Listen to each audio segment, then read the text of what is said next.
tell them we up next, you can't stop that. This your favorite podcast. Every show is lit, baby. You know what we finna do. Slick gon' talk that slick talk, he gon' get political. Okay. Do not switch topics, niggas is toxic. Poppy shots don't always saying something wrong, but if you don't like it, what we saying, nigga, oh well. We try to tell you, baby, this might not go well. This might not go. Hey, that's it. One take. We're not even doing it again. Keep that. That's the one. Welcome back, ladies and gentlemen, to another episode of This Might Not Go Well. Yeah. Episode 168. We in the building. You ain't know who it is. It's the host with the most, B Breezy, aka Poppy Sazon. Yes. What's going on, everybody? It's your boy Slick Grayson. How y'all doing out there?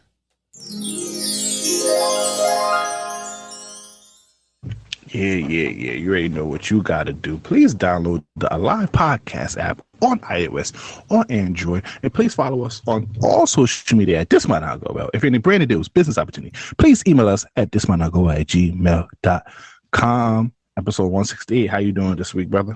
Cool, bro. I'm tired. I'm ready for this school year to be over. But it's all good. Definitely just, in a reflective space.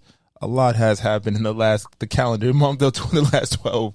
So I'm definitely just, really just looking at this next chapter that's about to really open up. We've elaborated. I'm not going to double down too much, but a lot of things we got to double down. Oh, shit. Yeah. Graduation, baby girl on the way, potential new career. Yes, because while this episode is released on a Friday, this Sunday, well, can you celebrate it if your kid not? Sure, it's technically alive. I'm about to say, girls definitely do celebrate. They it's the pre-one. It's pre-Father's Day, so I guess. Yes, it's cool. I guess I'll celebrate. Applaud out here. I guess. Happy Father's Day, my guy. Yes. The baby definitely got a heartbeat. Yeah, she is a trooper. That little girl, she got my heart already. She not even here. But yeah, man. So first Father's Day, I ain't really doing that. Like I'm chilling. I'm dead chilling. But yeah, man. Just definitely just again reflective, but also excited and trying to just recapture this energy, trying to get myself to the best version of myself in multiple different lanes. That's kind of my big thing. I got back to working out, got back to my audio books and my walking and stuff. So I'm trying to take everything a little bit more serious and just set the examples for little mama to be like, okay, that's my dad. He can come around. How you feeling, bro? I don't know if that's the requirement. Nah, bro, because that's how I be feeling. Like, that's my dad. He all right. Oh, man. I'm doing all right this week. Summer's almost here. Slept Me Out season part 2 is here. A lot of events, a lot of stuff that I got to get into. I got to start planning stuff. I got to start writing speeches. I mean, it's a whole lot of work, but I'm here. I'm here for it. We here for it. Happy Father's Day to all the good fathers out there. You feel me? Not to you sperm donors. Shout out to my dad. Yeah, man. And shout out to Jamie Tox too, because it's his first Father's Day as well too. Big shout out to all my guys out here who's making a difference and stepping up. Big homie. In their kids' life, man. Yeah, shout out to Southside Jedi. Rakeem. Oh yes, Southside Jedi. My fault. Yes, even though me and you be beefing on Kendrick Lamar and Drake, but you my guy though. So, happy Father's Day to you, man. You're a great father. I see everything that you do for Mav. Shout out to you, brother. Yeah. What are we missing? Anyone else? For my friend group that have a kid, because all y'all niggas is married and have kids now. 90% of the fantasy league, 90% of the legendary fantasy league is our fathers. So yeah, shout out to all the dads, and then their dads, and everybody's gonna be a dad and the future dads. And shout out to the girls who called me Poppy. Like I'm your father too. That's kind of weird though. I was gonna get that joke off too, but I was like, yeah, that's a weird one for me now. Nah, you can't get that joke off no more. You're actual father. Now someone calling you daddy or Poppy now ain't hitting no more. Now that you have a little one say that. I was like, relax. My daughter says the same thing. Calm down. You feel me? But let's start off with some sad news. We have a lot of RIPs this week, unfortunately. The logo, the Los Angeles Laker himself, Jerry West, has passed away at the age of 86. Am I correct? Yes, 86 years old. The legend, man. Shout out to his legacy is like crazy. Like didn't win crazy championships as a player, But as an executive, oh, that man was cold. Kobe and Shaq, Two-time executive of the year. Kobe and Shaq in the same season helped assisted in building the Golden State dynasty. Freaking helped the Clippers establish up. Like he had an eye for talent. He knew if Jerry West was on your side, you was gonna be something. So definitely shout out to him, and rest in peace. We also gotta say R.I.P. to Enchanting. Wait, hold on. Before we get to Enchanting, he's the only person that won Finals MVP in the NBA Finals on the losing team. So shout out to him for that as well. That's a fun fact. It's supposed to be Braun too, but they hated that year. They gave it to Iguodala. And also RIP to Atlanta rapper Luv Enchanting. If you don't know, she was a rapper under the new 1017 Gucci Mane's label. And RIP to her. She died at the age of 26 of an overdose. Man, it's sad, especially because a lot of these young artists, because we're in the label. If you pay attention to 1017, Big Scar passed away at a young age from overdose as well. So please, guys, if you have an addiction out there, please go seek help. Yeah, please don't turn into drugs. I think drug culture is so crazy. When it's social media, I know we do this often, but it's like yes, people have their vices, but social media has definitely magnified that, because in the developmental stage of your brain, you see your favorite people doing it, and you get a little money or a little opportunity, you start doing it, not realizing what it's doing to you, right? And then with fentanyl and all these other different things that are so potent and strong, it's like you hit that and it's going to take you. It really can get you out the paint real quick. So definitely sending love and light, and just not to make her a hashtag or a lesson, but this is a lesson to be like, you just be careful, especially the younger crowd, like what y'all doing, because you never know who cut it, who made it, where it came from, what it got in it, and how it can get you. So again, R.I.P. Luv Enchanting. That's a fact, because to be honest with you, just going into thinking drugs all got fentanyl in it. Apparently, most drugs now are laced with fentanyl, because apparently it makes the high laster and it makes the drugs a bit cheaper to make and whatnot. All that above. So please go seek help. I like her. And also, real quick before we get to the other person who passed away this week, stop getting on Gucci Mane. Gucci Mane is not these artists' fathers. Even though we just talked about Happy Father's Day, and as a record label owner, when you sign an artist, you do have some sort of responsibility behind them, but you can't control people in their action. And the reason why I say this, is because they was talking about how the new 1017 label that he created a few years ago, majority of the artists are either in jail or dead. So you have Big Scar, you have Luv Enchanting, who passed away. Then you have Fujiano, Pooh Shiesty, and Hot Boy, who are in jail for numerous years. And then you have two other people who got dropped by the label. At the end of the day, even though he's the label owner, he has some type of responsibility for their careers, but he is not responsible for their lives. These people made their own individual decisions, and unfortunately, some had to pay the consequences for it. And then now this next person I want to give RIP to really hits the soul. I don't think you're familiar with this person, Slick. Comicstorian. He's a YouTuber. If you're into the comic scenes, especially during Marvel, during the whole Marvel movie celebration a few years ago, that's when I really got into his YouTube.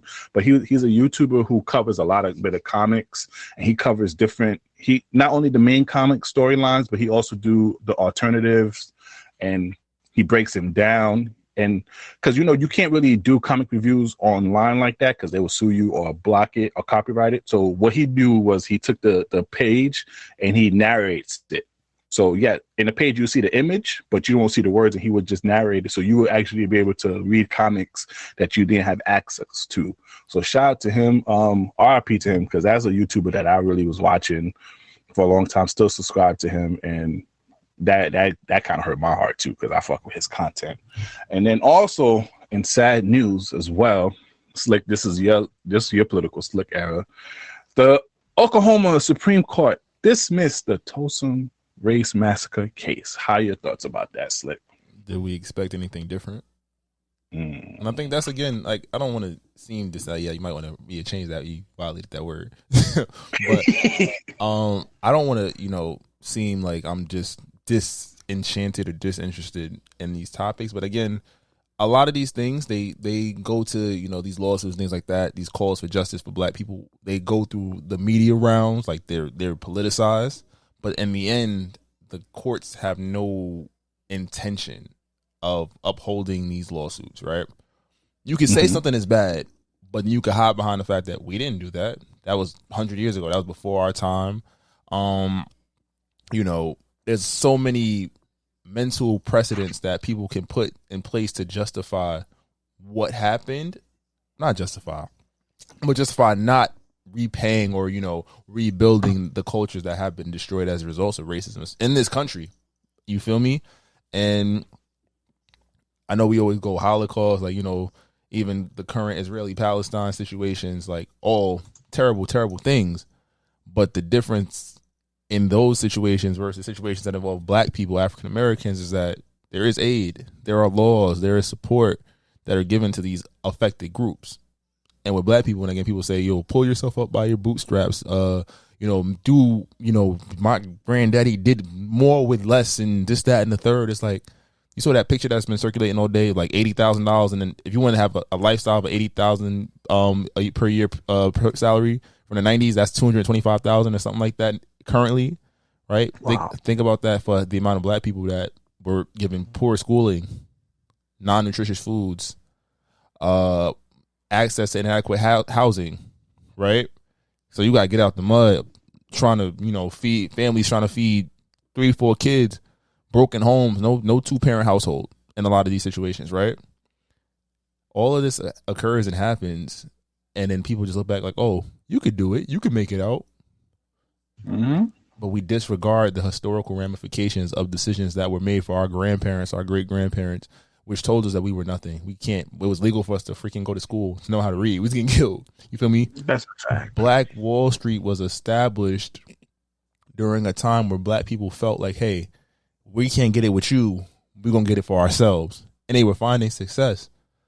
And a group of entitled white folks felt it in their power to be necessary to go and murder, destroy, vandalize, terrify, like completely remove Black Wall Street. And again, we've had documentaries, we've had TV shows, we've had songs, we've done texts, we've studies that show these things happen. Like, this was 100 years ago. Like, it's not like we're talking about something that happened 400, 500, like literally not even quite a century, I believe, right? And yeah, you're gonna say the 1921, or just over a century, and people are still alive that faced this tragedy, and you're telling them, yeah, this happened to you, but we're not giving y'all nothing, right? And again, it speaks to the flaws in the justice and the flaws in the American system, because it's built on capitalism. Capitalism has to have somebody at the bottom that's going to take these L's. And unfortunately, people like you and me. It's sad, though. Over 300 Black Tulsans were killed. Thousands of survivors was forced for a time in internment camps overseen by the National Guards. And they destroyed over 30 blocks of historic Black district. Not surprising. 30 blocks. You know how? Yes. And then also but let's talk about this racist TikTok. I just sent this to you, Slick, and you can play the first video. You don't have to play the second video of her. We got to stop being triggered by race, because these people are race baiting us at this moment now, Slick. They know exactly how to get us. They know how to start their career in conservative media, Slick. This woman here made a video. I'm running. Let's go. You're getting the opinion of some dumb whores and immigrants fresh off the boat looking for a green card. Yes, they are probably gold diggers, but that's the exception. I'm the rule. Everybody I know who's married right now, they're married to broke-ass niggas.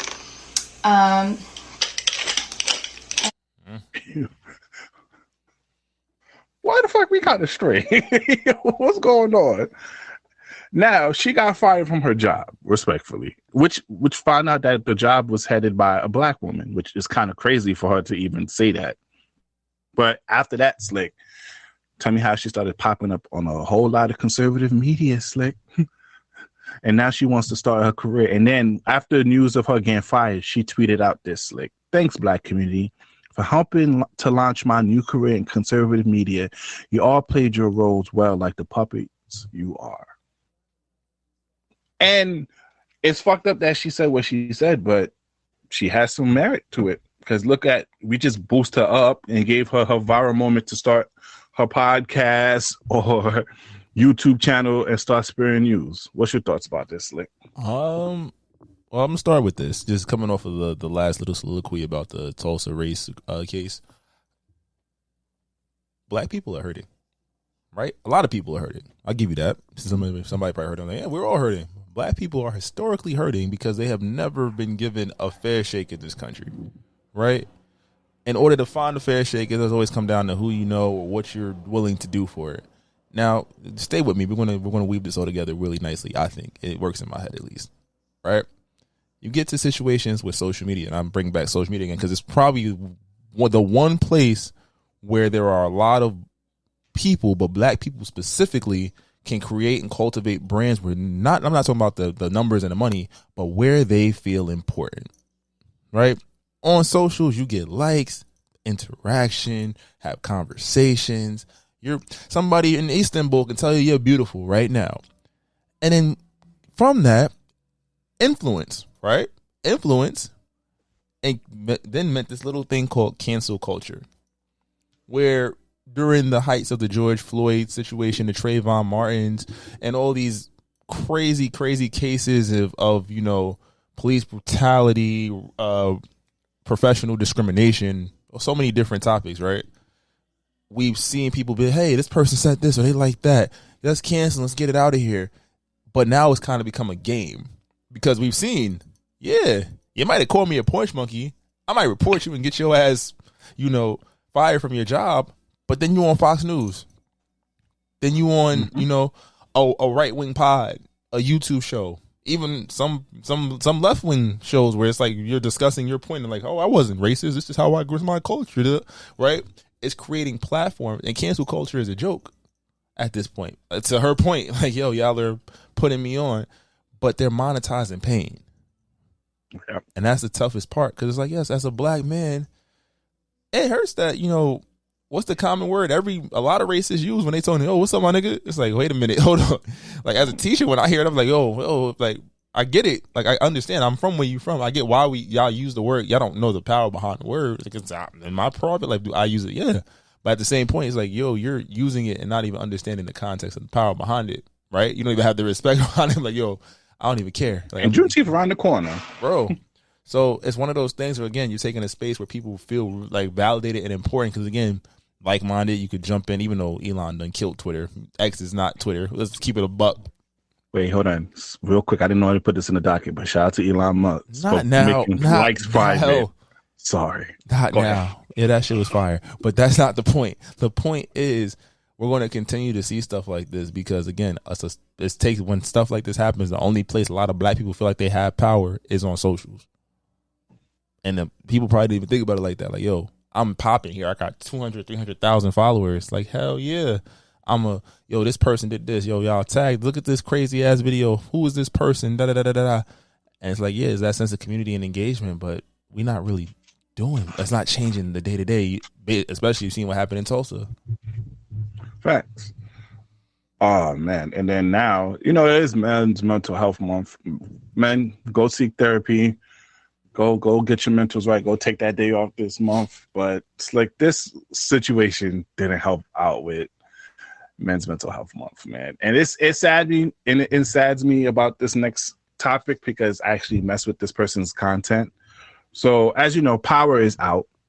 The first episode lit. I ain't gonna lie, it's better than the whole BMF season so far, just off of one episode alone. But Michael Rainey Jr., Tariq, you feel me?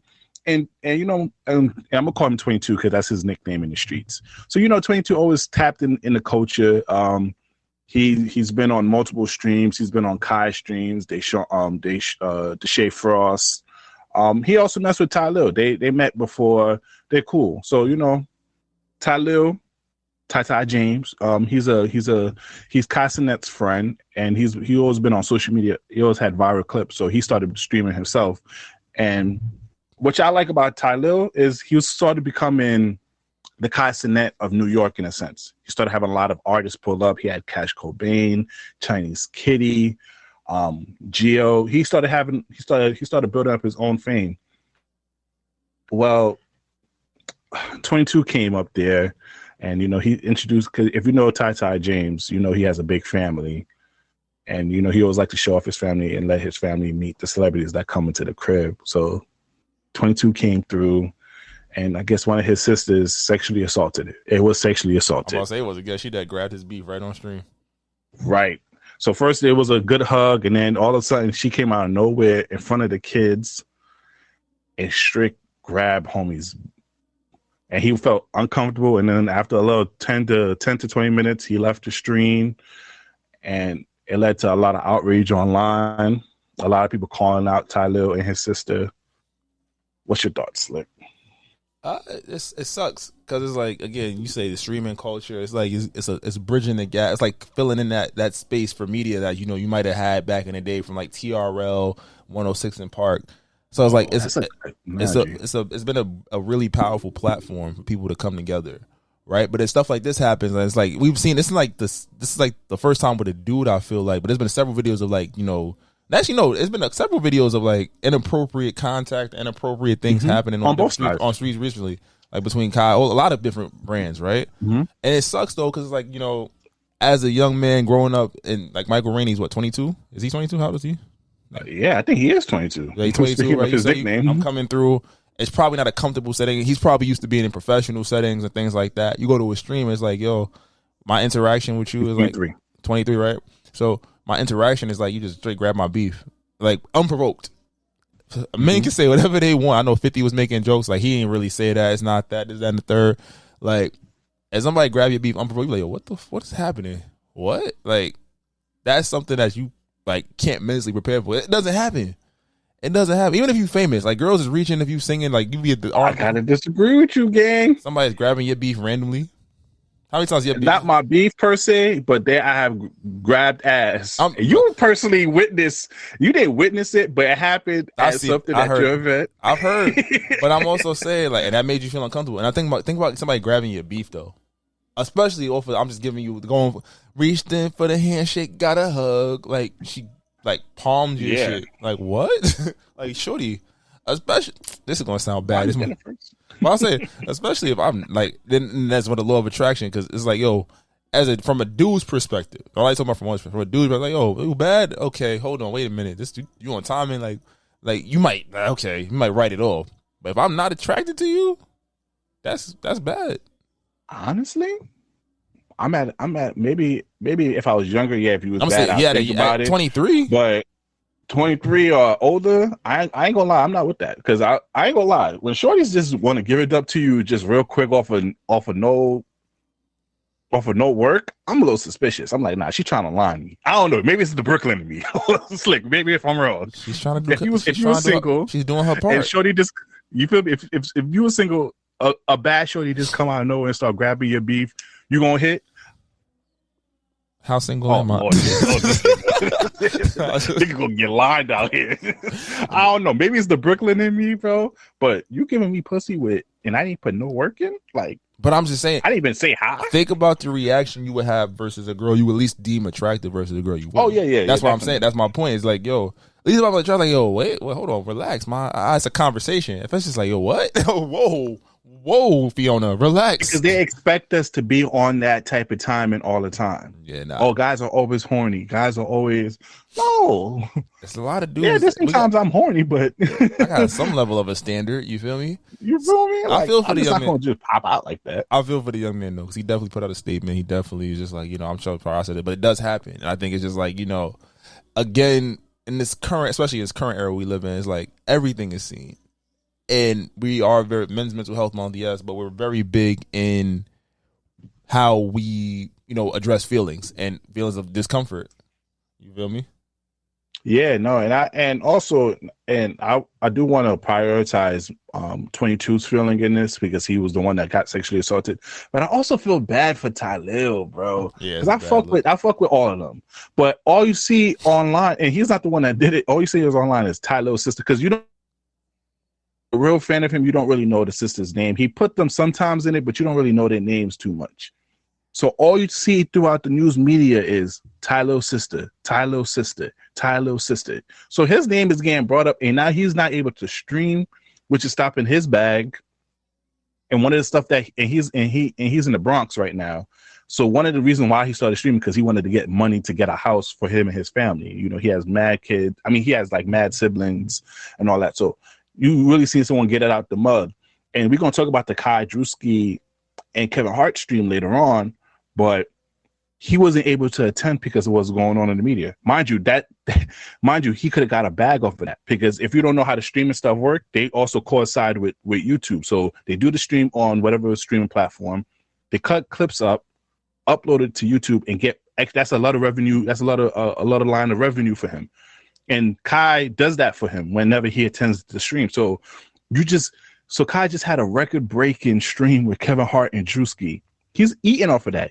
And he had all his friends that he usually have there pull up. So not only you miss a chance to meet Kevin Hart and build a bond and network with him, but you also miss getting some clips and streaming. So I feel for Tylil in a sense too, because I'm like, nigga, you just lost out on Mad Bag. Now you're gonna have to rebrand your whole shit. Niggas gonna be a little hesitant fucking with you a little bit because of the stuff around you now. And you're not even there yet. You're not even on Kai level where you made enough money to be like, I could sit out for a couple of months type of shit. Yeah, it sucks. As always, you gotta be careful with, again, who you bring around. Certain situations, you gotta be real smart. Like, again, you can't just be like, oh, it's the homie. Like, yeah, nah, we just don't. If it's gonna mess up your bag, you gotta tighten up. Facts. Will Smith. I want to give a shout out to Will Smith. Have you seen the Bad Boys movie yet? Yeah, I saw it. How was it? What you rating it? I give it a 3.5 out of 5. Okay, I like it. But right now it's breaking the records right now. Shout out to Will Smith. But one thing and we could do a review because I haven't seen it yet, but one thing I want to talk about this Will Smith and the Bad Boys movie is, what the fuck are you guys still talking about the slap for? Because big media is not over it. White media isn't over it. As a black but man, Stephen A. But white media isn't over it. Oh, damn, don't do that. Don't do that to our boy Steven. He from Queens. Don't do that. White media isn't over it. Oh, damn, go ahead, bro. No, it's the truth. I seen Rob Schneider. Wow, they brought up the clips of Amy Schumer, how she kept referencing it like weeks after the fact, months after the fact. There's a section. Did he kill Chris Rock? Like, you making it seem like after saying he pummeled Chris Rock, like he was really injuring him. Random acts of violence are not, that definitely happened. We all know it happened. They don't happen in white spaces like that. And that's why they become big. Especially, it doesn't happen in society's mind, the least threatening black man aside of President Obama, who's killed mad people. You feel me? When you really think, no, we're not doing this to my boy Obama. I'm just saying. I'm not saying like. I'm not saying. Okay, I can't even cap. I feel you. You feel me? Like Obama, like what's his name said? Like Vince Staples said, "Pew pew." don't get too close. Don't get too close. He'll send a drone. Yeah, you better watch out. Look outside the window. Like the Oscars, that's the pinnacle of Hollywood when you really think about it. So you say, this nigga had the audacity. One of our favorite niggers smacked another one of our favorite niggers on national television, right? You can't let that slide. Somebody's still mad. Same thing with Drake. Like this, I like to bring things back to Drake. Whoever Drake pissed off, because these Spotify records that are being broken every day. Today they said Eminem's streamed more than him monthly. I was like, since when? You feel me? But I digress. Like, it's Will Smith. He's our hero. And I think for a lot of black men, and even some black women, probably a lot of black women, as fucked up it is, we fuck with Chris Rock. To see something, he stood up for his wife. At the end of the day, that's a narrative. Time and place. What woman don't want their man, yo? Yeah, you don't like it, yo, relax. Stop playing. Bow. We've been in the parks. We've seen it. Yeah. The nigga you don't expect is gonna pop. Oh, he crashed out. He's wild out real quick. He definitely crashed out. I ain't gonna lie. That was like that little crash out times 10 right there on national TV. Yeah. Like, you fucking up the bet. Everybody knew you were going to win. Beat him up after the show where there's no cameras. But then it's a lot of people that, again, it's a media talking point. And it's, again, how do I trust? It's a lot easier to persecute a black man than it is to hold others accountable. My whole thing about it is, now us black folks, Let's be extra. Let's be extra strict. Who's that director that was dating you saying his divorce? But you saying like we have power again? We don't. Them white people is not coming to the Soul Train of the BET Awards.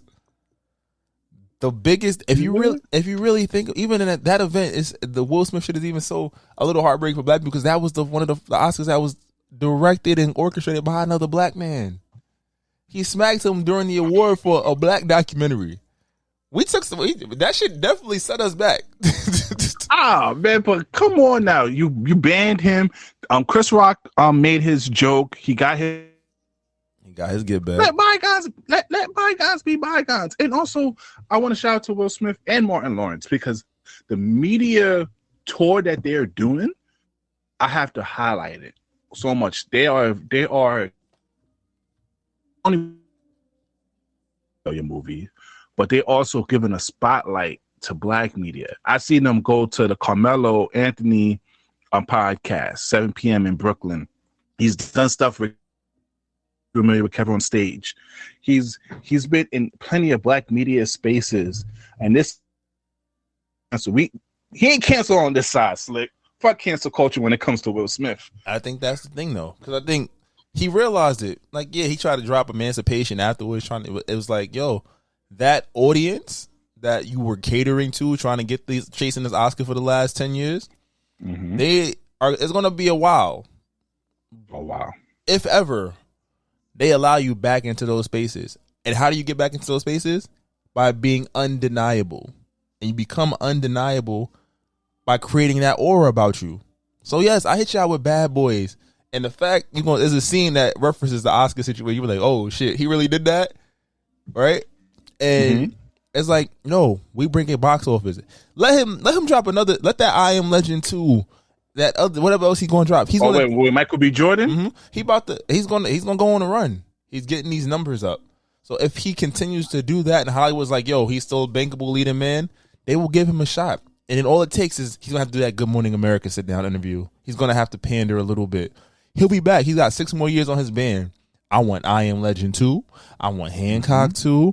Shit, give me Hitch 2. Give me Hitch. Give me Hitch 2. Give me fucking Bad Boys 5. They talking about it. Like, what else? I'm trying to if they could give us Fast and the Furious over 10 or 11 of them shits, we could get Bad Boys 11. Hey, Bad Boys New Generation. Next movie. I'm with it. Start a TV show. Yeah, so he's going to double down.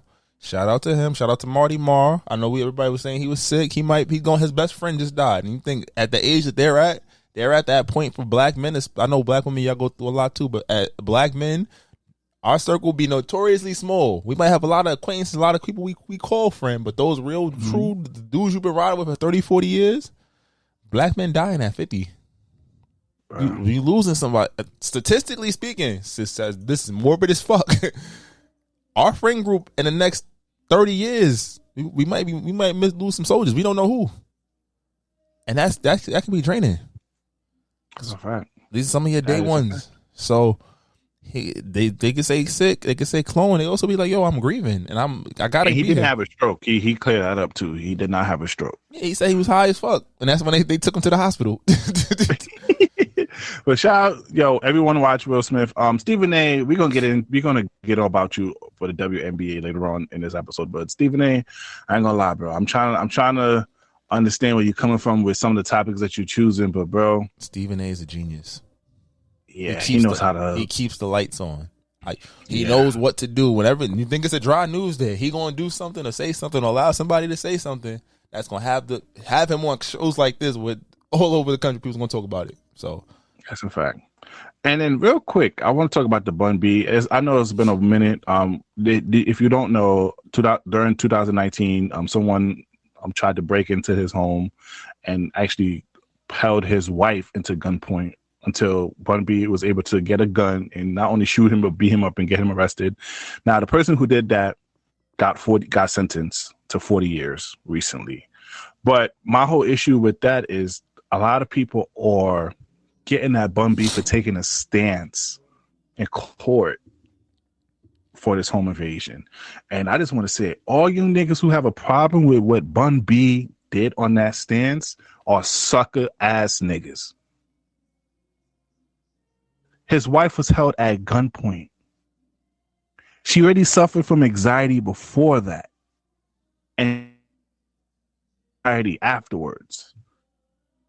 And for you to sit here and say, "Oh, Bun B, you're a rapper," you to extend, you are suckers out here, bro. What Bun B did was some real man shit, some stand up shit. Protect his wife, but he was able to protect his home and also deliver justice. Sometimes you see, we as black folks, sometimes we always ask for justice. I want to call for justice sometimes. And I respect what Bun B did. I don't have no issues on this. Yeah, ain't no beef. That's his wife. He's also a grown ass man. This is not some 20-year-old, right? And I think again, another Easter egg. I referenced the 444 Hove project. Hove ain't talking about shooting niggas and selling shit no more. He reminisce, but right. He giving you grown man shit. You know how many people Jay-Z has probably sued? How many times he had to take the stand? You feel me? Like, and this is somebody, a man's wife.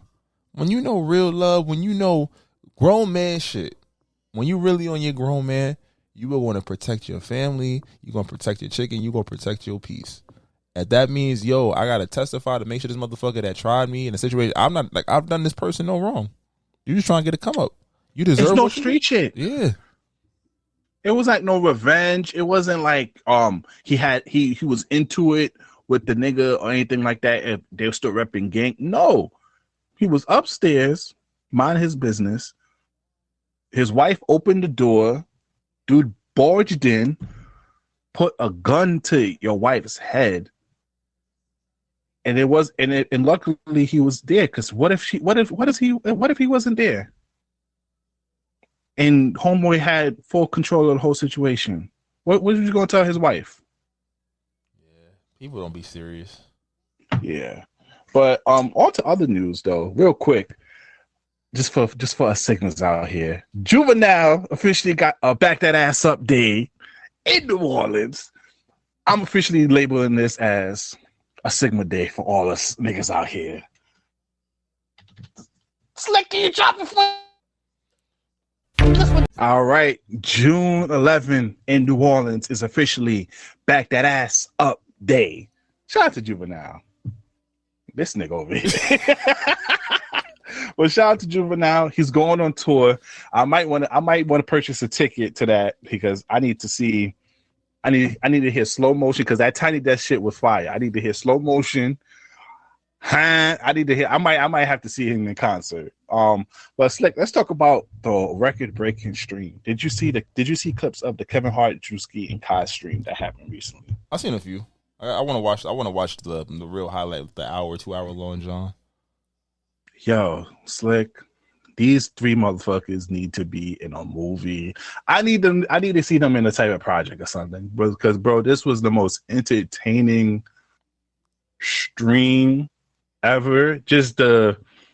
And I really gotta give praise to Druski, because yo, Druski is a really funny nigga. Like, if you know, it's funny when Kevin Hart was cracking the fuck up due to everything that Druski was doing over here, from the bed bugs to Kevin Hart getting splashed with water. And I ain't gonna lie, Kevin Hart, you holding the shit out of my boy Kai with the Friends Tho. Like, this shit about to be a national now, son. He got him a sign. Shout out to Tylil. She was on the Breakfast Club earlier, and they even questioned her about it. She was like, I didn't expect this shit to go that far. I ain't gonna lie. Yo, Kai, that shit ain't gonna leave you, bro. That shit's sad, though. Imagine if you got rejected, Slick, and the whole world knows, and it keeps referring to the line that she rejected you with. How would you feel? I gotta, like, sleep with her mother or something after that. I gotta get my idea. But we're friends, though. But we're friends. She's like, why would you do that? That my heart. He's like, okay, you right. But shout out to Kevin Hart, bro. Like, even though you can say what you can say about his stand-up comedy, we talked about this last week or so. But yeah, overexposed. He's no doubt, he's funny. He's funny as fuck. Funny as hell. He's funny as fuck on the spot. I think that's probably like the realest thing about it. It's like, yo, you put naturally funny people in a space where it's like, yo, we not here to act. We not playing characters. Like, I'm not here to promote nothing. Like, we here to have fun. We gonna hang out. We gonna do some zany shit. That's why when you said the project thing, I was like, because then it's like you confining that to 2 hours and you got to get plot and stuff like that. It had to be like some Project X movie or something where it's like there's not really a plot to it. It's like we just turning up. I need to turn up with my like. Let's just do another. Just keep streaming. I think that's fun. Bring somebody else in there. Bring DC Young Fly. Bring Nick Cannon. Like get some other people. Like do like a black comedy house similar to like RC World. All of them. Like bring just get all the comedians to come through and just chill and do some wild shit. I like it. And I think this shit is perfect for Kevin Hart because this not only connected him to the youth, because he already have a lot of projects on the way. He already released a trailer for a movie. He comes out in September. So this is a good look. This is a good business move. And I know I shout out the comments. I want to shout out Marlon Wayans real quick before we jump into music. He dropped his new special on Prime, Good Grief. And it's something that's like, it's wild. I think it's his best special. His last two have been pretty good. But I think just watching him talk about losing both of his parents and losing like over 50 people in the last 3 years and the way he puts that spin on grief, because as black people and as black men, we don't talk about grief, you know? This is, sleep in peace, RIP, we throw a post, or we do a lot of things. But like to be able to take that pain and the people that raised you and, all these experiences and just deliver jokes. Like you talking about your mother's funeral and you got people laughing, but also instilling like, yo, call your mama, like check on your pops, like, what love, how that impacts you. I think that's important. It's streaming on Prime. We ain't sponsored by Amazon want to shoot the check or whatnot. Come on now, I use Amazon Prime all the time. Send me something, bro. So, but like definitely, you got to change. You got an hour. Just sit back and, especially if you lost somebody recently or like you lost a parent, even a grandparent. Like I think it's something that's just like you can sit back and I watched it 3 times already and I laugh at different parts every time. And he got a joke. He got a joke in there. It's a Kobe joke. It's not about Kobe though, but that shit was. If you like dark shit, like I like dark shit, you gonna be like, oh my god, I can't believe he said that. I ain't gonna lie, the joke about his father throwing up at the funeral. He did said his brother. Look at his. I ain't gonna lie, I should have laughed at that because it's really not something to laugh at. I laughed, but it's funny. Oh man, let's get into some music, man. All right, Slick. I already know you about to. With these next 3 topics, I already know I'm about to hear "Not Like Us" already. I'm done. But Slick, real quick before we get into Kendrick Lamar's Juneteenth show that's coming next week. Problem went on Bootleg Kev's show. He said that when Family Man told Kendrick, he was like, I was waiting for this nigga to drop something. And then he said he went to the bathroom and came back and Meet the Grams was uploaded. What's your thoughts about Kendrick Lamar pre-record disses? They both had a month to prepare. It doesn't shock me that they made records. I told you where Drake fucked up.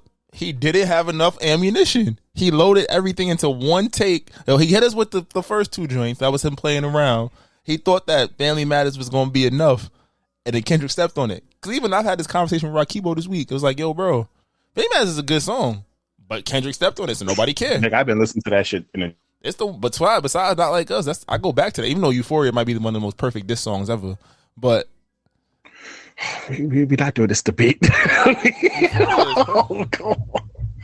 But surprisingly, I know everyone was going to be thinking, Kendrick Lamar did what he had to do. I don't care that it was pre-recorded, even though regarding Meet the Grams, you could throw that song away because you have a whole verse that is false. So that's why I don't. He should have him the other ones though. The other verse. Yeah. But the reason why I don't care about the Meet the Grams being pre-recorded or he had pre-recorded this because he knew that. He knew Meet the Grams wasn't going to hit that well. So what he did, he took a lot of pre-song, Not Like Us. He added a couple bit on the 3rd verse and shipped it out. That's why I was like, oh, now I see in his mind why he released Not Like Us in that same day, because he already know Meet the Grams was whatever. It didn't really counter anything that he said in Family Matters. So what he said, all right, cool. I'm gonna do that to step on that. Boom. Then I already have this Not Like Us record ready. Let me just listen to the song for a little bit. Let me take one or two things. Let me address it in Not Like Us and ship it out. I was like, oh my God, strategy was brilliant. And in my head, I was like, why would he release it back to back on the same day like that? And that's the reason why. So I don't have a problem with the pre-record disses, surprisingly. No, absolutely not. It's a good strategy. It's a great strategy in it. Because if he never released Not Like Us and he let Meet the Grams stick for a day, he would have got torn up. I think that, I don't mind your theory. I think that he dropped Meet the Grams and Drake responded like, I got a kid? Like, nigga, what? And that's when he's like, all right, bet.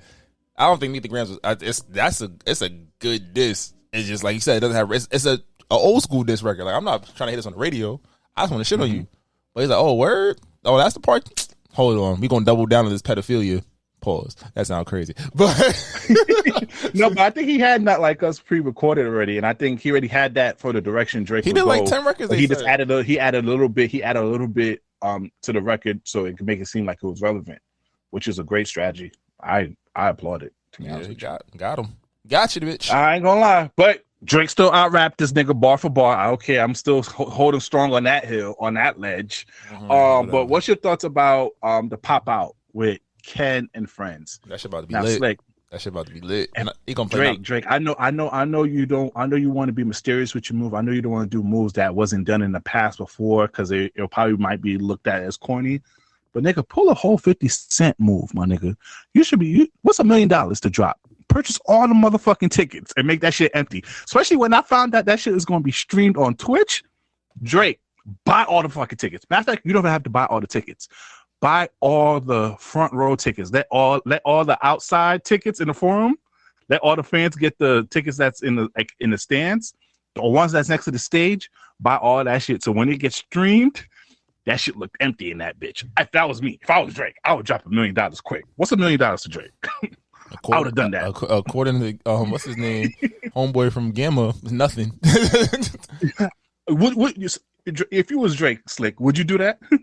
I mean, yeah, it's a predictable move. Yes, it's a predictable move because we've seen it happen recently with 50 Cent and Ja Rule, and I think he did it with Pusha T a little bit as well too. Actually, I think he did it with Pusha T. He said Chris Brown and Quavo. Yeah, so I would do that, but you know what else I would do? I would drop a record or an EP that same day. It has if he does do the buy the concert tickets trick, I think Kendrick Lamar's prepared for that. But he has to put something on top of that. He has to either drop a record, drop something. I don't know what type of record he wants to drop. Would he want to drop a bop? Man, he better drop the EP. Rack. He better leave that man alone. What? You see that? You picking a side, Slick. He had everything now. It's the rematch that we don't need. Like we want. Yes, we do need it. I need my payback in blood. You need it back in blood. I need to talk my shit on the timeline. I had to sit here and argue niggas with the Wagwan Delilah shit. I need my lick back. Yeah, he definitely did drop Wagwan Delilah. You my everything, bro. Come on, just let it. Like, yo, just chill. No. I would love for him to drop, but I'm just like, yeah, he's the petty king. Yeah, and Kendrick's gonna call him the petty king. Relax, leave him alone. Because you see what my boy is posting on Instagram. With he's definitely. It seemed like he's going for round 2, but I'm like, yo, bro. Someone got shot, Slick. That's why he stopped. He was supposed to release a record that same week. He did. His bodyguard got shot. Wagwan Delilah. That's what it was. Nah, yo, Drake. Even though I wanted to say fuck all these niggas and don't give them that Rapidy Alchemist conductor beat shit, because I want you to say fuck these niggas because these niggas never showed you love or never accepted you the hip hop community. But yo, Drake, this one time, bro, do the 50 Cent petty move, buy them tickets, and then drop, because they all said that he was supposed to drop a project with Wu Kid during the whole beef. But they also said that he might have been just a play on words like whose kid, like because that was his whole thread. That's a bar. It is a bar. Matter of fact, you don't have it. If you have paperwork or matter of fact, hold on. I want to think about Whitney's. I want to think about Whitney's mental health too. I don't want to violate. Academics already said Drake was lying. It's okay. Nah, he beat women. That short little nigga. I'm worried about Whitney's mental health, so I want him to, even if she has pictures of it or a video of it, I wouldn't want you to drop that, because that could backfire on you. And also, I don't want to do that to a woman. All right, just drop the record. I'm not that evil yet with it. I'm not that evil with it. Now, what's your thoughts about also Joe Budden? Joe Budden, you are a pocket watching, hitting ass nigga. If that nigga hate and call him Joe Budden. So he interviewed the Gamma CEO, and I sent you a clip, Slick. What's your thoughts on it? I actually watched this. Like, I legitimately watched this interview. Oh shit, really? Yeah, I watched the whole joint. I'm interested in stuff like that. I don't think it was bad per se. I think that the most important thing from that interview to take was just like, yo, the Gamma CEO, I want to say is to get his name right, but he put a lot of information about why he's doing what he's doing. Larry Johnson. Word? What up, cousin? Need some money. But but nah, I think that he put a lot of information about why they're structured Gamma and why they're supporting art acts like Sexy Red, Four Bats. Like, he's very forward thinking in the streaming, right? And just bringing in like the right people, the impacts of like his work at Apple Music and whatnot. I think the Drake thing that you put on the docket is important. Like he said, Drake is bigger than the 70s, 80s, and 90s combined. But I think you got to take that statement with a grain of salt. Right, I'm trying to find the actual clip that you posted. I just sent it to you. My fault. It's not Larry Johnson. He's not your family. He's Larry Jackson. Close enough, right? Yes, man. But do you think that Drake's deals are a point of contention for his peers? I can't answer that question. It's not appropriate or my place. I have to definitely display good cultural etiquette. So. My wild theory was that Drake had to have some type of hand in Gamma, which is why he's promoting Ross albums and Sexy Red, and he must have some type of deal that's not even available to other people, to whereas he gets to be the owner and player, or player and whatever that other title is. Private equity was investing so much money into catalogs because capital was cheap. In 2019, 2020, interest rates were very low, so borrowing capital. I'm not going front. He was not answering no questions directly. Every time Joe asked him a real question, so you know that they're not doing X, Y, and Z. And this smart man, because he know my boy Drake and him locked in. He basically said that Drake's catalog is bigger than any of the 70s, 80s, and 90s. And again, on the surface, that sounds like a crazy statement. But then you think about it, this is in terms of streaming. We're not talking in terms of record sales. But the equivalency of, like, since streaming has taken off in the last 15 years, like, there probably hasn't been a more streamable artist outside of, say, Taylor Swift. And even then, Drake, until recently, Taylor wasn't even dropping like this. So Drake dropping all these projects and having all these songs across different genres, right? So him being like, yo, of course I'm gonna give you $400 to $600 million of Billy, give you equity in this company if you gonna rock with us, because your name carries weight in this streaming game. I agree. I mean, hey, that's why niggas is mad. You started being a peer, then now you start being a boss. I can understand how niggas who you see as colleagues get a promotion and now he's your supervisor. Mm-hmm. You looking at putting rules down and start sending cease and desist. You looking at this nigga like, nigga, fuck out of here. You used to be right here with me. Now you trying to act like you better than me? And Rick Ross, respond to game, bitch ass nigga. Over here changing the cover art for Champagne Moments, but you won't respond to the game, nigga. Ozempic ass nigga. Fuck out of here. Well, let's get into some sports. Like, NBA Finals is trash. I ain't gonna hold you. Mavericks, Luka, you a fucking cone, but it's like you're a sports guy. Go ahead. I can't watch more than a half of these drinks. Like I literally did get disinterested in. It's like I thought the Mavericks could do a little decent job. I was wrong. I had it right up until now. They got nothing for them. They have too many defenders in the paint as well as on the perimeter that just make Luka and Kyrie's jobs really, really tough. Jaylen Brown, Finals MVP. I don't care. Jason Tatum can have 50 next game. Jaylen Brown. They gonna give it to Jason. Nah, Jaylen Brown right now. There was a poll on Bleacher Report. He got 80% of the vote. So name wise, possibly, but I think the sports writers vote for Finals MVP. So yeah, they're gonna give it to Jason. Unfortunately, nah, I'm going Jaylen Brown. I think he got that contract. He's been consistent throughout the playoffs. Just the Drew Holiday trade. You're gonna look back at this like, how y'all do this? And granted, Milwaukee had to do it. On paper, you get Dame. He admitted he came to camp out of shape this year. He didn't want to get hurt and then not be able to get traded or get his money. I respect it, but Drew Holiday getting as a second. Somebody said that Drew Holiday is a second option. Drew Holiday is a third, fourth, or fifth option depending on the night. Woo. What? You feel me? I mean, if I was him, I'd be like, yo, y'all want Chris Middleton instead? That nigga fell the fuck off. Oh my lord. He's hurt. He's been hurt last few seasons. So I definitely would have been like, okay, like, this shit is that trade. Honestly, that's one of the ones. Honestly, for the finals, it's all Luka's fault. Luka, you have to be more in shape. You 25, bro. You can't be alive. Because I was watching Gil's Arena. Shout out to Gil's Arena. They was playing back some of the reason why the Celtics is getting all those points is because niggas is blow passing niggas is blow passing by Luka.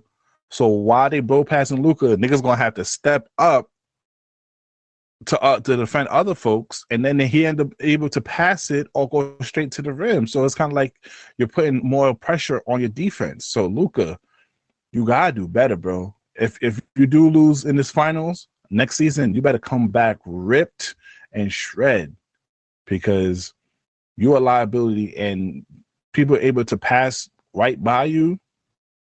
It's fucking up the whole finals right now, gang, and you wilding. Because I wanted Kyrie to win. I want Kyrie to win a chip, but that shit ain't gonna happen. And me being a New York nigga, I definitely don't want Boston to win. Now I have to hear Boston is the 2024 champions. So yeah, Luka need to do better, bro. Do you think they could do a comeback? No. This Boston team, even without Porzingis, the fact that they have switchable bigs and Tillman, their 7-man rotation is strong, right? And you need to play almost perfectly and pray that Boston has one of those games where they just don't care and they just shoot 43s and make like 4 of them. You know what? I think they're going to lose game 4 just so they could bring it back to the Celtics crib for game 5 and win it there. I ain't going front. I would be with you if they was playing in some lackluster city, but they in Dallas, Texas. I'm turning up in Dallas, Texas. I'll go out crazy in Dallas, Texas. But you know what? If I was on the team, I would like to win it in my home, because I feel like that celebration that night of is always better, though. But it is Dallas with your wife and Texas your kids, or you want to be on the road wilding for a week a night and like, go home next day. You know what? You're right. Before we get to the WNBA, shout out to Shannon Sharp, signed a multi-year deal with ESPN. Shout out to my guy. You feel me? You feel me? Fox, Skip, y'all fucked up. My boy doing his thing with Nightcap. It's so funny. Shout out to my boy Shannon Sharp. Yeah. I just thought about it. He's getting paid by freaking, what's it called, no matter what, by Disney, because they own Fox and they own, what's it called, and they own ESPN. So my boy can't lose. And now he got he's coming out with a clothing brand, 84. He has his liquor going crazy. Every time I try to even buy a liquor just to support him, bro, that shit sold out. But I fuck with Unc, so I would have kept that in. You about to pay $60 for a bottle for to sit there? This not in this economy. Yeah, nigga. But he's done a lot of business ventures on himself. So shout out to Shannon. And you know what I always love about Shannon? He always gives flowers to people who paved the way. So when he was at Undisputed, he always gave flowers to Skip. And now that he has ESPN, he gave flowers to Steven. So shout out to him, though. Now, Slick, now we go talk about the WNBA. I'm officially a Chicago Sky's fan. I'm a bandwagoner. You're a slur. Oh my good Lord. I'm with them to the day I die. I know I'm supposed to be a Liberty fan, shout out to Jay. Go subscribe to him. All that good stuff, but good God, hold on, Slick. Let me get the You cannot pronounce her last name. I'm gonna laugh when you do this. I'm just gonna turn this into a sound. I can't pronounce her first name, nigga. What's her first name? Kyra. Mm-hmm. Gone. Roderick. Damn, you an immigrant. Go ahead, try that again. I know they're my favorite team, and I'm sticking to it. Okay, let me land, Slick. Let me land over here. Nah, yeah. They got Angel Reese. Angel Reese got that little bubble butt. I see you. Isabella Harrison, love you. Dana Evans, shout out to you, my little gumdrop. I'm a Chicago Sky fan, Slick. I'm here for everything. I'm here for everything. Respectfully. To talk about the WNBA, they about to make me defend this white woman over here, Slick. Caitlin Clark? Wow. Yeah, bro. Leave this poor girl alone. Because before I get on this, I actually looked at her interviews, even when she was in college. Shorty's been media trained. Shout out to her PR team, media trained. She don't slip up. She try to stay neutral. But the amount of people that's trying to make this shit racist. Oh, but you're not talking about your racist fans. You're not talking. Oh, leave Shorty alone. She just trying to play basketball, bro. Even with the Olympics now, niggas is getting on her for because people are talking about why she's not on the Olympics team. Even though, okay, so Slick, with her not being selected for the Olympics team, I'm on two fronts. She's not adjusted to the WNBA yet. So as a player, I agree why they don't put her on the team because she's still finding her way during the WNBA. Cool, I understand that. But I think the WNBA overall is dropping a huge ball by marketing wise because you bring Caitlin Clark to the team, even though she doesn't play that much. She just need to get on that court and do one or two logo threes. You know, the WNBA exposure was skyrocket, Slick. So on a market side, they dropped the ball by not putting her on the team because she didn't even go to. If you look at it, huh? She didn't even go to the. They had. I mean, she's in the national championship. But she didn't even go to the trials of the camp. How you going? That you know how wild that would have been. I would have forced her ass. Caitlin Clark, you're the most popular you're the most popular player in this league. I'm forcing you to go to the nigga. You don't have no choice. You're gonna. She was in the national championship. She wasn't missing the national championship to go try out for a team.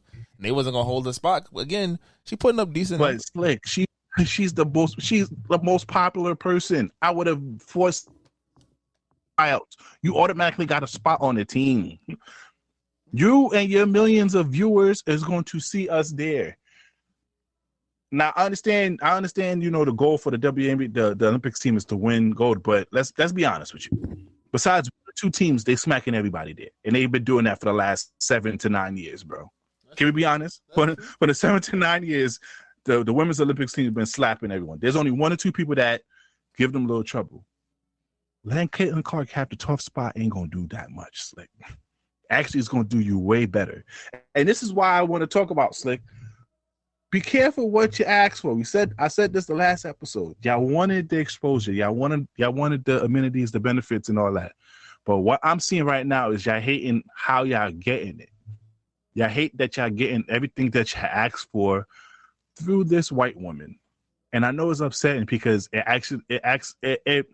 kind of trumps every hard work that the current players have done over the years, especially the greats. But Slick, this is what you ask for. You ask for exposure. You ask for you to get better pay. If you are able to capitalize off of Caitlin Clark in the next 4 or 5 years, you're going to get not only better pay, but better benefits, better everything in the league. Don't deny the golden cow. Embrace the golden cow. What's your thoughts, Slick? I feel like we're in an era where because of the internet, the global reach of WNBA wouldn't be as severely impacted as it would have, say, 20 years ago. I think everybody knows it's an option. The problem is they're not paying them. And they're on TV every night. ESPN, ABC, they on Channel 9 apparently. I was like, when did this become a thing? Right? And it's dope to see the league growing, but I also feel like the Olympics, you send your best. There's no room for error. And it's like, how do you tell a woman that been putting on that, yeah, she the face. She ain't try out nothing like that. She's taking your spot. And that roster is stacked. Only person I would probably take her off for, respectfully, is Diana Taurasi. And I know why she's there. Like, she's like the best female basketball player ever as of right now. But look at the 92 Dreams team, what it did for globally. Did you know Larry Bird, that was his last game, and Magic Johnson? Well, they didn't really play that season. Well, bad back and bad immune system, but yeah. Yo. What's wrong with you, bro? It makes sense. But you know they wasn't playing like that. They put him on the team. Why? Because they were the more popular face in the league at that time. So let Caitlin Clark go play 3-on-3. It's the same thing. Let Caitlin Clark play in the 3-on-3 Olympics for women. Let her do that. I would say, all right, just bring her to the Olympics. Yeah, just take her. But leave that white woman alone because she hasn't really said anything bad. I'm waiting for her to slip up in the interview so I can have a case to support, my black women. But she hasn't really done anything bad in the media, bro. She just really been saying, hey, love everyone, support everyone. I just want to play basketball. That's literally what she's been saying this whole time. But bro. you're not going to tell a bunch of professionals that the new kid It's a rite of passage. They be fucking her up. They absolutely do.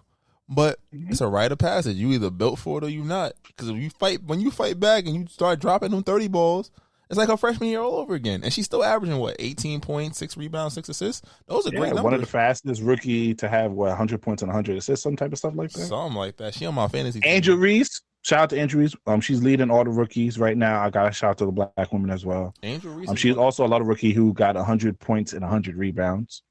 So shout out to Angel Reese. Nah, bro. She up next. Yeah, she's averaging 16, 5, and 6. So Slick, when we going to Chicago Sky game? When they play I'm ready to book a flight. When they play the Liberty, I'll slide. Oh, hold on. Hell yeah. Hold on. I got to make sure I'm extra fresh. I'm going to talk and I'm fresh like that nigga. I ain't fresh. I'm pulling up. I ain't going to lie. What's her name? How you pronounce her name? Tell me right now because I need to know when I approach her how to, spit game and like, yo. I've learned if I've learned one thing on this podcast, if you embarrass yourself, I'm not going to double down and embarrass myself as much. I don't know how to say that shit. Yo, out here to cook like this? Now you're not really my man out here. What's going on? See, I'm gonna tell you, everybody be like, "Oh, probably be wilding on here." You Al man's for real over here. Hold on, I gotta find a picture of her. Let me see if I can sound it out. Let me use my. Nah, she look like someone you take to granny. My lord! Even though my granny's died, but I still take you to the grave site because you that fine. It's Kyla or Kyra? Kyra, right? Kyra. She Nyla. Oh my god. What's her name? Kyra. Yeah, good. Kyra G. Kyra. That's fine. Kyra G. I need you to be my B.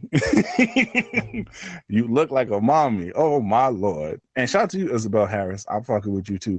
And then also, what's the other girl? Rika Jackson. Oh, from LA. Oh my god, that Hershey chocolate right there. I'm a fan. I'm supporting. I'm about to get me a jersey. I'm here for it. Real quick, Slick. Joey Chestnut got a lifetime ban from the Nathan's competition. What's your thoughts about that? Didn't they retract that? I thought they said it's not a thing anymore. What? No. Apparently he's going head to head to. It's still going on, but instead now he's just going to do a one-on-one competition in a Netflix special.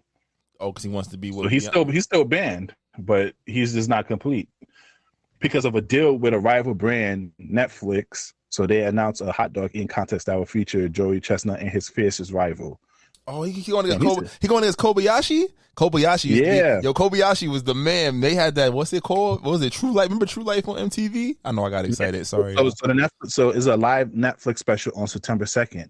That's what is going to happen. He's a 16 times Guzzy eating champion. Damn, this nigga over here. But it's competitive food. Him and Kobayashi are like the goats. Kobayashi was Joey Chestnut before Joey Chestnut. I ain't gonna lie. They said Chestnut versus Kobayashi, unfinished beef. I ain't gonna lie. Ayo on that. I was crying. But yes, it's supposed to come out on September 2nd. They hating on him for he trying to get that bag. He got. I think someone else retired recently. A hot dog eating person too, right? I don't know. I don't pay attention to Glizzy Wars. All right, bro. Real quick, we get to that song of the week. Did you see James Harden's face when his girlfriend caught that bouquet? It was why would you do this to me? You know I'm outside. You're not even my girl. It was definitely you're not even my girl. And she trying to hug him like, man, you know you're temporary. Why you do that, mama? I'm about to say he don't even have a job for next season. You better relax, mama. Like, you just ran up your expiration date, mama. You already know what it is for him. My boy eyes popped the fuck out. He was like, nah. He's like, I told her about doing this shit outside. Shorty, if that's not your sign to start cheating on that nigga and start looking for a next man, I don't know what to tell you. but I can't even ask you this question because you know you're trying to marry your girl. So I'm like pre-proposal. If your shorty caught the bouquet, what would your reaction would be? Name a year. Just throw a random year out between 2016 and 2023. Oh, I gotta give one that you was unsure about her about. Maybe 2018. 2018, she could catch it. She could have caught it. No. Matter of fact, 2023. All right, let's get to our song of the week. All right, if you listen to this on YouTube, please exit and go to your favorite streaming platform, preferably the live podcast app, which you can find on iOS or Android, or you can listen to our Apple Music playlist, our Spotify music playlist, to listen to our songs of the week. All right, that was Fabio Foreign featuring Capella Gray and French Montana Strings. You can find our previous songs on the week on Apple Music playlist or our Spotify music playlist, but that's not what you're here for. You're here for the people's choice, the people's favorite, Slick. I can be toxic, but so what? You gonna love it here. Shit, fuck is you talking about? We have fun over here. It's very fun here. It is fun indeed. Welcome, ladies and gentlemen, to the Toxic Service announcement. All right, this TSA is sponsored by Heart of Moisture. Good quality items at an efficient rate. Go check out Heart of Moisture. Support Black-owned business. But hey, Slick, we got a couple topics here today, Slick. All right, so you're going to get tired of me for this first topic, but Slick is a conversation that need to be had. If you look through our Twitter DMs, Slick, I have this TikTok video, of talking about the provider situation. Which one is it? The Hefe? Oh, matter of fact, let's do the Hefe first. Matter of fact, we're gonna switch it up. Let's talk about the engagement that was called off due to the Chris Brown concert. Play that. Backstory to this song. Long story short, there's a woman that's a fan of Chris Brown. She's in a relationship. She's actually really engaged. The first time she goes to see Chris Brown, I believe her family goes to Vegas. They invite her, and she says, "Oh yeah, I'm going for sure if Chris Brown is there." Her significant other isn't feeling too hot about it because obviously us men don't like being around and or being with women that fan out over other men. I know the girlies are going to come in defense and be like, but it's Chris, so it doesn't matter. Please understand, we don't care. Only reason why women don't see an issue with this is because if a man says he was fanned out over Rihanna, you wouldn't think twice about Rihanna picking your man. Right. Well, guess what? When it comes to us, right there, Slick. So he gave you a quick synopsis. So apparently the woman who had that famous line that's been going on in Shade Room about her engagement was called off. So earlier that year, Chris Brown was in Las Vegas or whatnot, and he performed and saw him. And then apparently she told her man at the time that it was just a girl's trip, but then he heard some guy's voice in the background. She said it was his cousin. It was her cousin, her friend's cousin, whatnot. It was nothing serious. So they already had like a big argument about it, Slick. Now, Slick. And then Chris Brown announced the toy tickets. Slick, if you was in her situation, would you decide to go see Chris Brown again? If you just had a big argument with your man prior to that about you flying all the way out to see Chris Brown, and you had a whole argument and you just got back cool? I'm about to say, shit, you already in trouble. This nigga here. Now, Slick, not only that, but she bought front row tickets. You know that shit ain't cheap. Oh yeah, she spent rent money. She's wilding. She's big outside. She's like, I'm out here.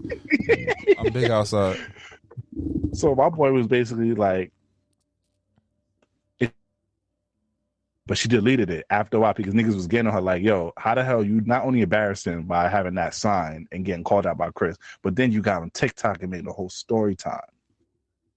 It's like, this is also part of a lot of people that's getting broken up because a lot of women got broken up because she spent over 1.1K on the VIP meet and greet tickets to go see Chris Brown.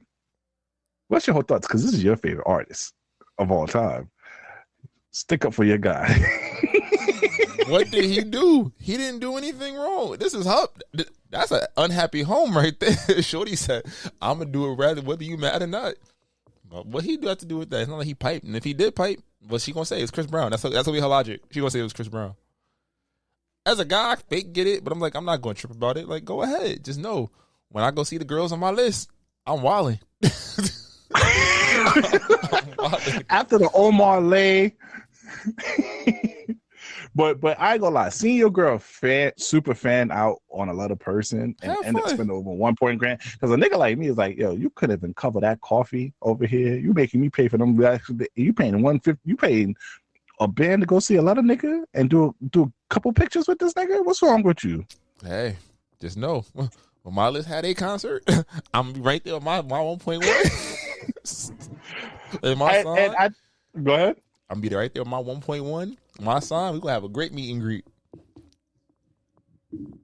I ain't gonna lie, Kehlani ain't gonna go on tour. She doesn't like penis, bro. Relax. I could change her. Like, you're not supportive. Let me be the Lulu over here. Let me be big the Lulu over here. If you say so, brother.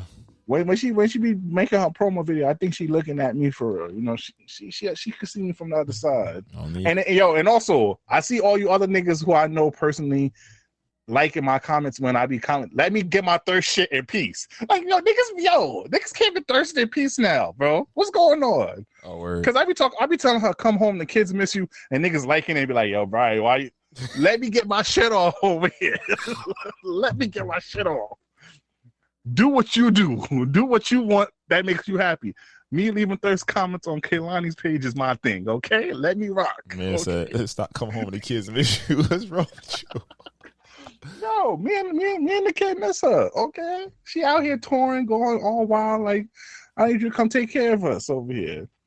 Now, also, shout out to Elon Musk. We mentioned this earlier in this episode. Shout out to him for making likes private, because I ain't gonna lie, I was one of them niggas that was scared to like shit just in case niggas would have went through my likes to see something crazy. What's your thoughts about Elon Musk's private likes on Twitter? Ain't nothing scarier than you accidentally liking something and it's, I like that. What you mean? Or you come in the room and she got an attitude? Like, what'd I do? Oh, you just over here liking girls' pictures. When did I do that? Look, every one you didn't even mean to like. You just scrolling like, I seen it. I admired it. I ain't mean to like it. So it's cool. I'm not mad at it. I think it's just a reminder for dudes. It's like, I've been getting my shit off in the last couple of hours when I found that shit out. I ain't gonna lie. A lot of content creators saw, yo, Brian, like 60 of your posts. Hey, let me live. Yo, and Elon, don't fuck up, because I already know you're a type of nigga who a whole ass nigga. In a couple of months, take that feature back out and let everyone see that shit again. That's right. I already know what type of time you on, nigga. Let me rock. Okay, Slick, do you know the strawberry question? Look in DMs. There's a TikTok that says a strawberry question. This is what girls are asking. I'm surprised. I will be surprised if your girl asks you this question. Don't ask me that question. Field of strawberries. You're starving. Your stomach's rumbling. I'm starving, yeah. Are you going to pick a strawberry or are you going to wait till you get home? Yeah, I'm going to pick a few. Why? Because I'm hungry. If I got access to it right there, I'm going to have a few. How many's a few? Probably like 3 to 4 strawberries are made, but I mean, if it's right there, I'm going to have to eat it. So what if there's like an electric fence in between? Stop right here. And I'm starving? Stop. Just pause it. So far, what do you think? She about to talk about bitches. I saw the setup right there, and I'm not calling women out their name in that respect. I'm saying, like, this is not about you or her. This is about other women. All right, resume. Eat it now. I need that nutrients. I need that energy to fulfill me. You can't wait? No, I can't wait. I need it now. I'm hungry. So you would cheat on me? What? That's what you just said. I thought we were talking about hunger and eating you just food. said you would cheat on me. How? I thought we were talking about strawberries. We were talking about frutas. He young and dumb. He fell for the trap. I saw exactly where she was going with that line of questioning. I was like, yeah, nah, she's the strawberries is bitches, and then, you know, the food at home is her. Go home and eat. Just stay hungry. Yo, what's for shorties asking you these type of questions? Because it's like, yo, how am I supposed to know you talking about me fucking other bitches? You gotta know your girl. You gotta know what's coming. You gotta know the posture. You gotta know the cadence, the breaths, with her foot tapping, if her arms is crossed. You got, shit, what I did, or what she seen. What dream she had. Was it 2 fish or 3? Like, what's wrong? Yo, you ate the strawberries? Like, no. girl, bro. If they ask, if you matter of fact, you could talk to your girl, but once you start asking you questions, bro, just pretend like you deaf. Because I ain't gonna lie, I feel like every third question is a setup for something else. Like, you just chilling over here, you thinking she asking you about a scenario or whatnot, because guys really do scenarios in their heads about certain shit. So a nigga thinking like, yo, if I'm just gonna eat, not thinking, oh, I'm gonna fuck a little bitch. If me fucking a little bitch was that easy, I would have been doing it. I'm actually thinking about the strawberries over here. It was when I saw when I saw the pause, I saw looking at it like, ooh, she's talking about other women. It's over, bro. Now, Slick, there's a lot of TikTok videos, Slick, about crazy women over here, and I want to hear your revelation to this, because this is a big revelation for me over here.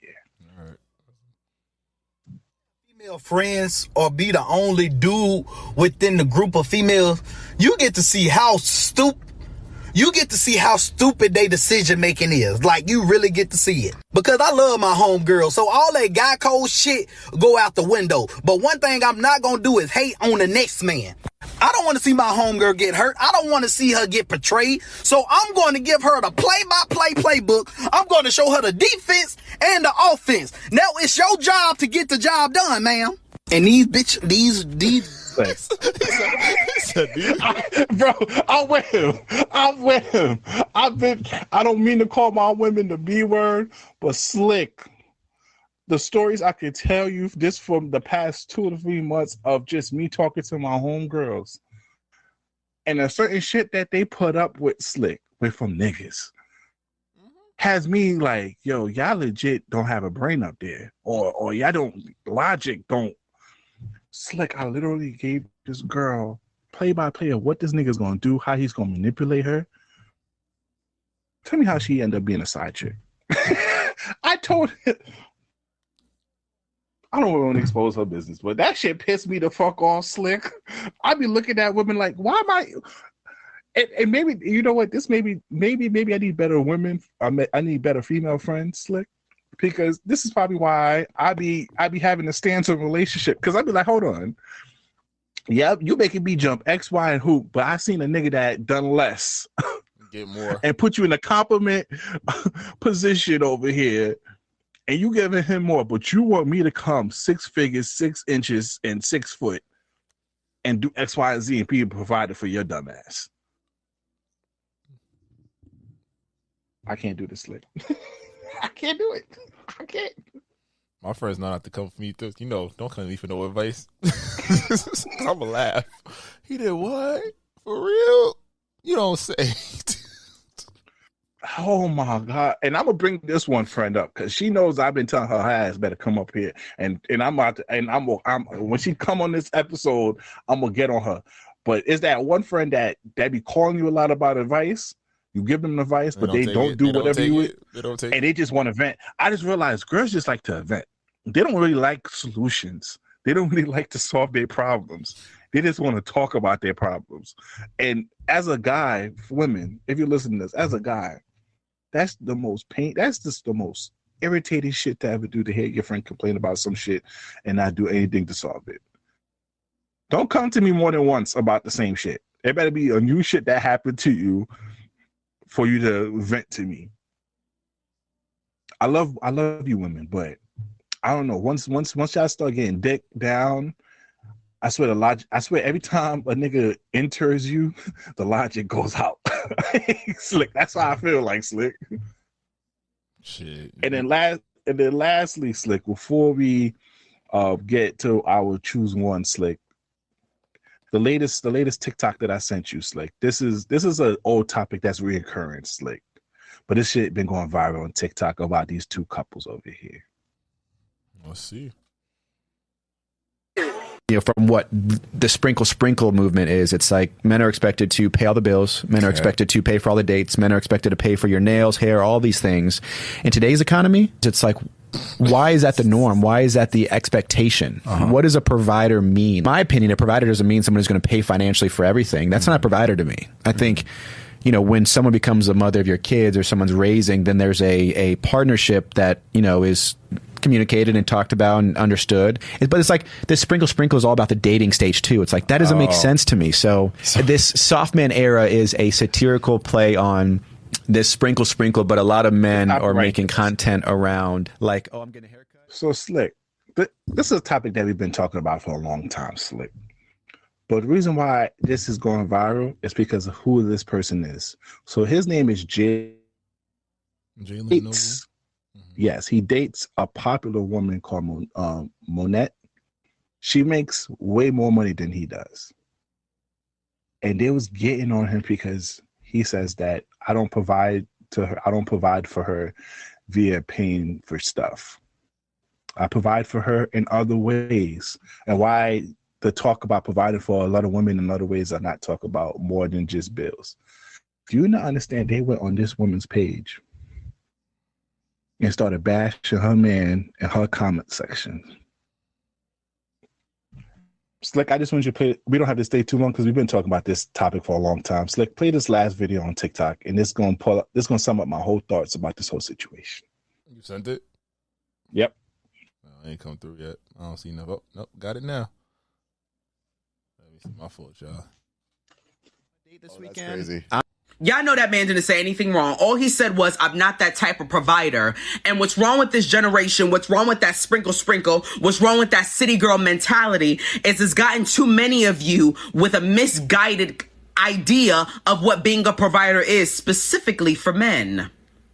When you think of a man providing, you only think of the monetary. And I want you to open your horizons and I want you to think deeply. Get to the core because that's surface level stuff. He may not pay for every hairdo. Every nail set may not be on his card. He may not be handling every date. But there's other aspects of the relationship in which he should be providing for. He may not handle it all the time with the money, but is he providing spiritually? Is he providing trust? Is he providing protection? Is he providing knowledge and wisdom and guidance? Is he providing a shoulder for you to cry on? Is he providing a space for open communication? Is he providing a space for you to be exactly who you are? Sometimes he can provide the things that money could never purchase.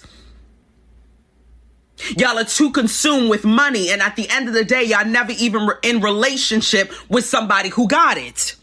You sit around talking about you want men to be more honest. You're tired of men lying. This man sat up and he was honest. He said, I'm not that type of provider. I can't handle all of that. I'm not doing all of that. And you sit in judgment, and that's not even your man. And the man you do got really don't pay for nothing. The men you do got don't even be having no job. The man you do got, idea of a fancy restaurant, is still to this day Red Lobster. Hold on. Cut it off right there, Slick. What's wrong with Red Lobster over here, Slick? I was waiting to take his shit on Red Lobster. But what do the girls be saying, Slick? He ate with no crumbs. Slick, we don't have to stay too long on this, Slick. But women, all my beautiful women out there, there's much more to a man being a provider than just paying for things. Does that person make you feel safe? Does that person make you feel loved? Does that person able to teach you some things? Is that person able to lead you? These are more conversations that you need to have than if he can just pay your rent and pay for certain materialistic things. Anything you want to add, Slick? Nope. All right, let's get to our choose one. All right, this week's choose one, Slick. All right, you have three choices, Slick. Would you rather be the world's strongest man, the world's fastest man, or the world's handsome man? That's easy because I'm already him, the world's most handsome man. Oh, this nigga here. So which one you gonna pick? I'm gonna stay handsome. I don't give a fuck about being strong and fast. What's that gonna do for me? That could get you a lot of bread, nigga. I'm cool. That may sound like work. I'm cool. I can be handsome and smart. That's it.